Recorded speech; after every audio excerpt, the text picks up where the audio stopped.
Hello friend, જય શ્રી કૃષ્ણ.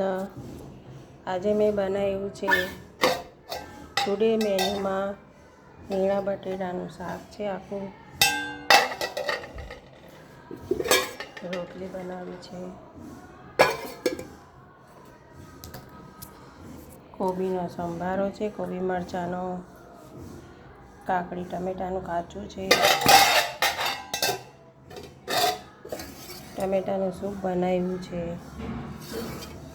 આ recipe મારા ચેનલમાં છે, તમારે બનાવવું હોય તો મારા ચેનલમાંથી જોઈ લેજો. મેં ટમેટાનું સૂપ બનાવીને મૂક્યું છે. આ પાપડ છે, આ ભાત બનાવ્યા છે, આ છાશ છે, આ સલાડ છે, આ ડુંગળી સુધારી છે, આ દહીં છે, આ ચટણી બનાવી છે, ગ્રીન ચટણી છે.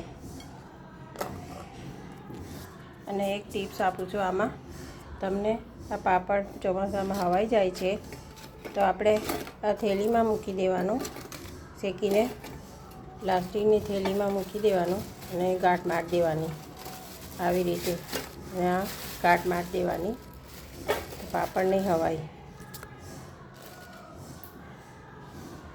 અને આવજો જમવા. આખા રીંગણા બટેટાનું શાક છે, તો આવજો જમવા, ભાવશે તમને. અને મારી ચેનલને શેર કરજો, લાઈક કરજો, સબસ્ક્રાઈબ કરજો. આવજો જમવા. જય શ્રી કૃષ્ણ બધાને.